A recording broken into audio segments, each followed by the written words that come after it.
Bienvenidos, bienvenidos. Hoy, por fin, vamos a entrar a los textos de Hegel. Al fin diste la cara. Así que llegó el momento de afrontar este camino de la desesperación de una vez por todas. Tengo miedo. Lo que vamos a hacer hoy día es partir con el primer escrito de Hegel, que es la diferencia entre los sistemas filosóficos de Fichte y Schelling. Vamos a dar un breve contexto histórico, digamos, para entender un poco cómo surge y qué es lo que se discute en términos bien simples, ¿ya? La diferencia fue publicada en 1801. Aparece dentro de las discusiones filosóficas, digamos, que generaron las críticas kantianas, en particular la crítica de la razón pura de 1781, que la segunda edición fue del 1787. Habían varios pensadores metidos en este tema. Mendelssohn, Jacobi, Fichte, Schulze, Reinhold, Hamann, Maimon, habían varios. Uno de los temas centrales, por no decir el tema central, es que Kant en la crítica de la razón pura propone que las condiciones de posibilidad de la experiencia son las condiciones de posibilidad de los objetos de experiencia.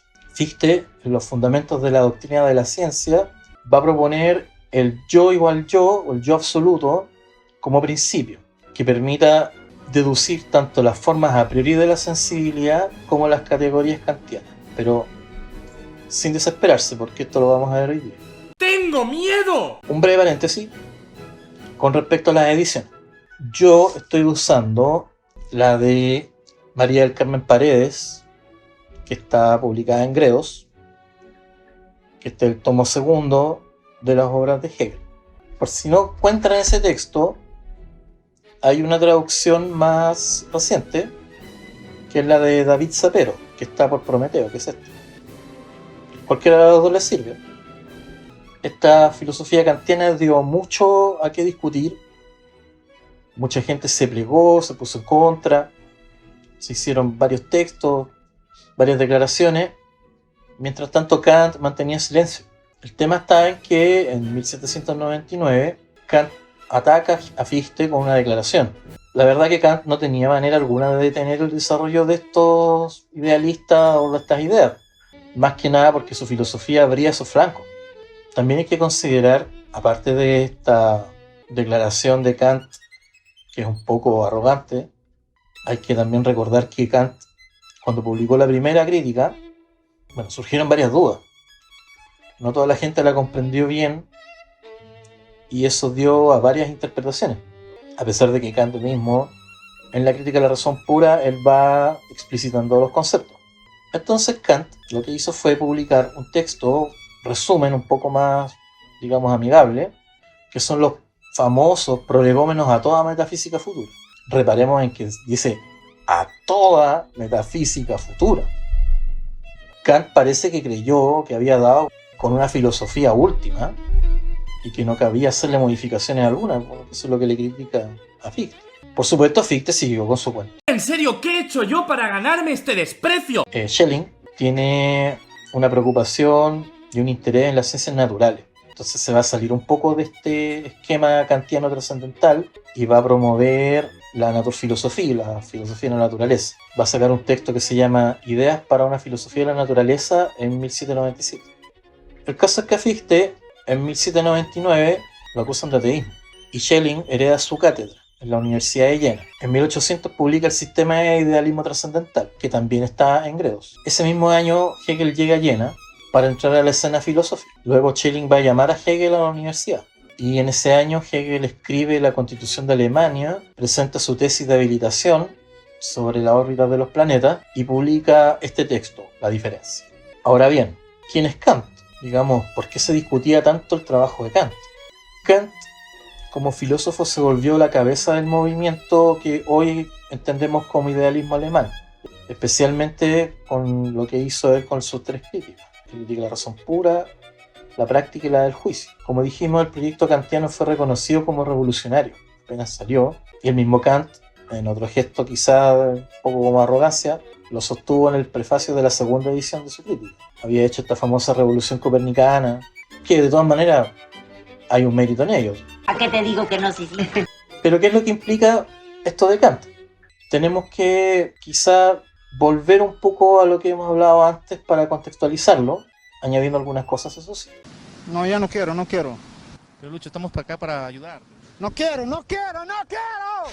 En la filosofía previa, el hombre conoce un orden cósmico independiente de él, pero en ese orden también es incerto. Se piensa que el conocimiento y la realidad misma están en una situación jerárquica. El hombre está bajo los dioses, pero el hombre está sobre todas las demás criaturas, sobre la naturaleza, si se quiere. La actitud del hombre en relación a la naturaleza, en relación a la realidad, es una actitud de asombro.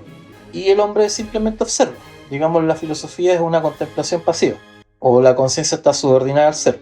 Luego se hizo una distinción en que hay una razón pasiva, la que estamos hablando ahora, que es inconsciente, digamos, actúa incluso previamente a la voluntad.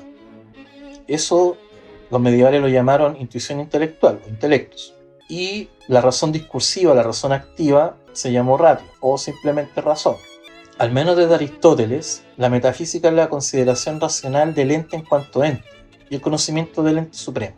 Digamos que ya debemos conocer al objeto de alguna manera esencial, en una reflexión sobre nosotros mismos. El conocimiento del objeto en cuanto tal, la estructura, precede a la experiencia, y es a través de la experiencia que esto se hace explícito. Todo saber que es previo a la experiencia y que guía nuestro espíritu es lo que se conoce como a priori. Las matemáticas funcionan a priori. Al ser previo a la experiencia, constituye un saber universal y necesario, en vista que el saber que viene de la experiencia es provisional y es mudable, e incluso refutable con otras experiencias. Siempre podemos cambiar esto. Entonces, todo saber que viene desde o con la experiencia es un saber a posteriori. Ahora bien, la filosofía antigua atribuye un motivo racional al conocimiento de esta especie de estructura de la cosa. La razón en las cosas y en nosotros es la misma. Si todo objeto es básicamente racional, se podía derivar a priori aquello que determina la constitución de las cosas. Las cosas ya están determinadas en sí mismas. Un poco como lo que vimos en los primeros videos. Si juntamos este tema de la jerarquización con esto, podemos decir que el conocimiento racional es posible porque su origen es divino, y él es quien nos permite desvelar las esencias de las cosas, o los entes. Dios es la medida de todas las cosas, y su conocimiento no es racional sino intelectual. O sea, Dios conoce como intelecto. Ya en Descartes hay una separación con este principio, al reemplazar la adecuatio, de la que hablamos antes, en los videos de introducción, con la claridad y distinción. Con esto se abre un camino donde la estructura de lo real pasa a ser examinada en relación al sujeto y al objeto. La verdad así pasa a ser una verdad para nosotros, ya que todo saber objetivo es remitido a la autoconciencia. Ya no se trata de adecuarse a una realidad dada, sino afirmar la veracidad de lo que el sujeto afirma. Recordemos un poco que la caída de la física aristotélica vino producto de los avances científicos de Kepler, de Galileo, de Bruno y otros, digamos. Así, la ciencia progresó con independencia de la filosofía medieval, más no de la metafísica. Toda ciencia implica una metafísica. Y de ahí que nacieron la necesidad de un método para un conocimiento certero. Leibniz rescata un poco la posición clásica. Va a rechazar la adecuatio también, pero va a presentar algo similar en espíritu. Considera que nosotros podemos conocer la estructura de los entes en nuestra relación con él, porque Dios ya ha ordenado una cierta armonía preestablecida que garantiza la verdad de los objetos. De nuevo, el orden cósmico, dependiente de Dios, ente supremo, actuando a priori. Dios es y tiene la verdad eterna, y la deposita en nosotros. La teoría de Leibniz, por tanto, es fuertemente innatista. Para defenderse de acusaciones escépticas y empiristas, Leibniz sugiere un criterio diferenciado de verdad. Están las verdades de razón, que operan a priori, y las verdades de hecho, que operan con el material sensible a posteriori. Todo esto garantizado en Dios, porque Dios es necesario. La estructura de lo real es necesaria, es inteligible, porque es puesta por Dios. Lo único contingente son los objetos sensibles. Dios es madridista. Dios es del Madrid. Bajo esta metafísica tenemos evidencia de que las cosas son lo que son. Digamos, podemos percibirlas muchas veces y en ello las sentimos iguales o las percibimos iguales. Por lo tanto, es de sentido común creer que las cosas son como las percibimos así, en sí mismas, digamos. No solamente los objetos en particular, tendemos a pensar en un razonamiento común, digamos, el sentido común, que la totalidad del espacio opera igual. Digamos, si esto lo extrapolamos al espacio completo, vamos a tener una colección vasta de cosas que son tal cual son. Y el universo se compone de muchísimas cosas dispersas en la inmensidad del universo. Esta idea de espacio, del sentido común como espacio absoluto, es la de Newton. El espacio es algo físico que contiene las cosas. Y el espacio, por lo tanto, no se ve afectado por cómo nosotros lo pensemos o lo percibamos. Simplemente es, podríamos decir, como un objeto más. Entonces, para esta metafísica antigua, el ente es verdadero porque básicamente tiene que serlo. Como dijimos antes, no se problematiza el ente en sí mismo y su propio ser es una verdad que ya está dada. La realidad es real en sí misma y la reproducción de las cosas en nuestra mente es igual al objeto percibido, o podríamos decirlo así. La experiencia es inmediata respecto a algo dado. Pero cabe preguntarse, ¿cómo puede la cosa entregar al hombre su verdad con anterioridad al encuentro de la experiencia con él? Kant va a hacer varias preguntas. ¿Cómo es posible la metafísica? Acusa a la metafísica previa de aceptar acríticamente tanto la adecuación como la armonía transparente entre nuestra mente y la realidad exterior. En realidad no se responde cómo es posible. Lo que quiere investigar Kant es cómo se puede conocer el ser de las cosas, su estructura a priori. Por ejemplo, ¿realmente percibimos el espacio y el tiempo?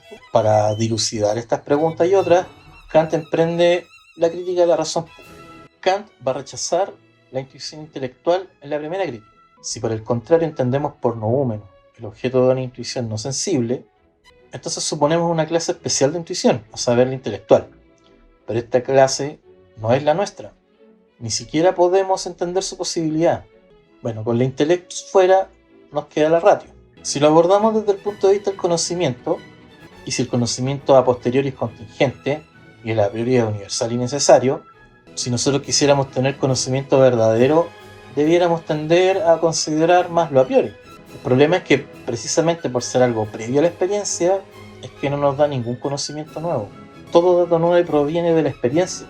Por lo tanto, todo conocimiento nuevo es, al parecer, a posteriori. Entonces Kant procede a evaluar el conocimiento en términos científicos. Si la ciencia es un conjunto de juicios o preposiciones, y todo lo que decimos como verdad se expresa en estos juicios, Kant va a relacionar lo a priori y posteriori con esto. Si un juicio a priori es universal y necesario, no aumenta nuestro conocimiento del mundo, porque su definición simplemente expresa lo que el juicio mismo dice. Esto Kant lo llama juicio analítico. Digamos, el predicado está contenido en el sujeto. Por ejemplo, un triángulo tiene 3 lados. La definición de triángulo, como 3 ángulos, precisamente que tiene 3 lados. Entonces, decir que un triángulo tiene 3 lados es redundante, porque ya está contenido el predicado en el sujeto. Es una definición universal y necesaria, pero no nos dice nada nuevo. El otro tipo de juicio, Kant lo llama sintético, donde el predicado no está contenido en el sujeto. Dice algo que el sujeto mismo no contiene o no expresa. Por ejemplo, el gato es negro. Lo negro no está contenido en la definición de gato. Entonces, al decir el gato es negro, estamos presentando información nueva, que el concepto de gato por sí mismo no nos provee. Kant aquí hace uso de la distinción entre verdades de hecho y de razón de Leibniz. Ahora, para avanzar en ciencia, según Kant, necesitamos juicios sintéticos, o sea, necesitamos conocimiento nuevo. Pero, además, Kant quiere que sean universales y necesarios, para que sean verdaderamente científicos. Entonces, la investigación que emprende Kant se vuelve a una pregunta. ¿Pueden haber juicios sintéticos a priori? O sea, obtener conocimiento universal y necesario que se dé con la experiencia. Según Kant, los juicios sintéticos a priori existen. Nos da un ejemplo que es el de 7 más 5, 12. Digamos esto. El concepto, el término 12, no contiene como definición o atributo ni al 7 ni al 5. Es un juicio universal y necesario. Sin embargo, se construye a posteriori, o sea, con la experiencia. Y este tipo de juicio es lo que Kant cree que toda ciencia debe proveer para formar conocimiento confiable y nuevo. Ahora, ¿esto qué es lo que va a significar? Que Kant va a tomar la corriente racionalista y la corriente empirista y las va a sintetizar en una. Por un lado, los racionalistas buscan conocimiento universal y necesario de manera a priori dogmática. Por lo tanto, había un fuerte innatismo en ellos, o a priori. En cambio, los empiristas ponían a la experiencia como única fuente de conocimiento. Y eso hace que no haya conocimientos universales y necesarios. Así que Kant toma la universalidad a priori del racionalismo y toma el conocimiento a posteriori del empirismo y lo junta. Volvamos a esta pregunta. ¿Cómo se puede conocer el ser de las cosas y su estructura a priori? ¿Puede proveernos conocimiento universal y necesario y que además sea nuevo? Kant se va a preguntar, ¿puede la metafísica ser ciencia? Volvamos a considerar al espacio, y al tiempo también, en el rol de lo que nosotros llamamos normalmente realidad. Nosotros no podemos hacernos representaciones sin tiempo ni espacio. Así es como comprendemos, así nos movemos en la realidad. Pero eso no significa que sean algo de los objetos mismos. Kant va a decir que el tiempo y el espacio, en cuanto tal, son intuiciones a priori. Son condiciones de posibilidad subjetivas de tener fenómenos, que son los objetos de conocimiento. Precisamente porque no es posible tener una realidad sin tiempo ni espacio, es que el tiempo y el espacio no pueden ser objetos de la experiencia. Ambos, al ser condiciones de posibilidad, son, o también deben ser, universales y necesarios. Por lo tanto, tienen que ser a priori.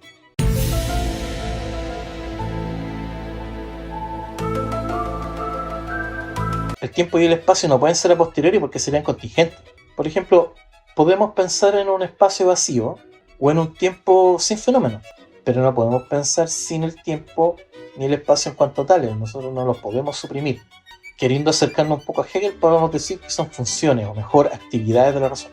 Ahora bien, en cuanto a los objetos mismos, ya no serán simplemente captados tal cual son. En vez de nosotros adecuarnos al objeto, es el objeto el que es configurado por nosotros. Kant va a decir que solo conocemos a priori de las cosas lo que nosotros mismos ponemos en ellas. Si la materia es la sensibilidad, dato empírico, como intuición, entonces la forma es el medio por el que la ordenamos y la configuramos como entendimiento. Esta intuición es la intuición sensible, no es la intuición intelectual. Este entendimiento ordena a través de categorías, a través de conceptos universales, el torrente de sensaciones intuidas espacio-temporalmente en una síntesis, que son los fenómenos. ¿Ya? La materia en sí es indeterminada. Somos nosotros quienes la determinamos. Dijimos que los objetos son lo que son, por lo menos en la metafísica antigua, que es nuestro sentido común, ¿cierto? Lo observemos o no, porque aunque no estemos presentes, en realidad no cambian acorde a lo que nosotros pensemos o creamos de ellos. ¿Pero hay alguna manera de comprobar eso? Parece que no. Sin importar el método bajo el cual se pretenda mostrar esa objetividad pura, sin un sujeto, finalmente siempre es el yo o un alguien quien lo muestra o lo verifica. Kant lo va a expresar así. Pero la combinación de una variedad en general nunca puede llegar a nosotros a través de los sentidos, ni por consiguiente puede estar ya contenida simultáneamente en la forma pura de la intuición sensible. En efecto, es un acto de la espontaneidad de la facultad de representar. Como esta facultad ha de llamarse entendimiento, para distinguirla de la sensibilidad, toda combinación constituye un acto intelectual, al que daremos nombre general de síntesis. Con ello haremos notar a la vez que no podemos representarnos nada ligado al objeto, si previamente no lo hemos ligado a nosotros mismos, y que tal combinación es, entre todas las representaciones, la única que no viene dada mediante objetos, sino que, al ser un acto de la espontaneidad del sujeto, solo puede ser realizada por éste. Y así para Kant, todo lo que podemos conocer son los fenómenos, los objetos nuestros. Lo que son en sí mismos no lo podemos conocer, puesto que si el tiempo y el espacio son condiciones que pone el sujeto, entonces la realidad que conocemos solo es una realidad para nosotros, no una realidad en sí misma. A esta realidad en sí misma, independiente del sujeto, Kant la llama noúmeno. Esto significa que solo podemos tener conocimiento racional de los entes reales, los que nos dan experiencia, y no de los entes de razón, que no son empíricos. Podemos pensar en objetos meramente ideales, podemos imaginarnos lo que queramos, pero eso no implica que sean reales. Recapitulemos. La realidad conocida es una realidad puesta, no aprendida. Primero, con el tiempo y el espacio como condiciones de posibilidad para siquiera ser posible ser captado. Eso captado es la variedad empírica. A eso se le aplican las categorías que lo constituyen como objeto. La estructura del ente, por lo tanto, es aportada por el sujeto, no está en sí misma. El objeto solo es objeto en su aparición como fenómeno si es pensado. Lo incognoscible, luego de ser captado, es determinado por la razón. Entonces la experiencia ya no es inmediata, ni lo experimentado es algo dado. La determinidad produce los objetos, y con ello el mundo. Y si no estuvieran determinados, ni la experiencia en sí misma, ni los objetos serían posibles, ni serían algo. Y esto es lo que se juega en el idealismo alemán. En términos epistemológicos, en el caso de Kant, porque Kant es un idealista trascendental, y luego ontológicos. A eso nos referíamos con la discusión kantiana del principio. ¡Impresionante! Por esto, Kant va a decir que las ideas de alma, mundo y Dios son incognoscibles por la razón y sirven como ideas reguladoras. Digamos, como razón teórica, son postulados necesarios y que no podemos evitar querer alcanzar. Kant dice que el hombre tiene la tendencia a pensarlo y tratar de alcanzarlo. Pero estos postulados permiten la percepción y la apercepción, que es el percibirse uno mismo percibiendo. Así Kant concluye que la metafísica no es ciencia, porque no provee conocimiento universal y necesario que no está afirmado en la realidad sensible. Ahora bien, si nos quedamos con esta explicación, da la impresión de que Kant solo le interesa el conocimiento científico como una especie de positivista, pero en realidad no es así. El problema de las ideas del alma, de una totalidad y de Dios van a tratar de ser rescatadas en las otras críticas. La crítica de la razón práctica y la del juicio, porque en el fondo Kant tiene otro problema más importante. ¡Por piedad, paren esto ya! Que es la posibilidad de la moralidad y de la libertad. Hay que recordar que Kant escribe justo cuando la Revolución Francesa derroca la monarquía. Y la Ilustración surge como un horizonte para un mundo nuevo.